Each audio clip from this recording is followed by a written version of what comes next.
আসসালামু আলাইকুম ওরহমতুল্লাহি ওবারাকাতুহু। প্রিয় দিনদার ইমানদার মুসলমান ভাই ও বোনেরা, আজকের আলোচনা গুনাহা মাফের শ্রেষ্ঠ দোয়া। এই দোয়াটি পাঠ করলে আপনার সকল গুনাহা মাফ হয়ে যাবে, কাবিরা গুনাহ ছাড়া। তো প্রিয় বন্ধুরা, তো চলুন দেরি না করে প্রিয় বন্ধুরা আজকে আলোচনা করব আপনার যত বড় গুনাহা হোক, শুধু এই দোয়াটি পাঠ করুন, ইনশাআল্লাহ আপনার সকল গুনাহ মোচন হয়ে যাবে। তো প্রিয় বন্ধুরা, গুনাহ দুই রকমের হয়, সাগীরা এবং কাবীরা। সাগীরা গুনাহ সবগুলো মোচন হয়ে যাবে, কিন্তু কাবীরা গুনাহ মোচন হবে না।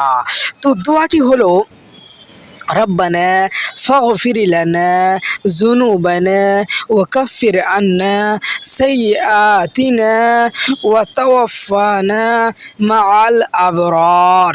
এই দোয়াটি পাঠ করবেন। এই সূরা হলো সূরা আল ইমরান, আয়াত নাম্বার 193।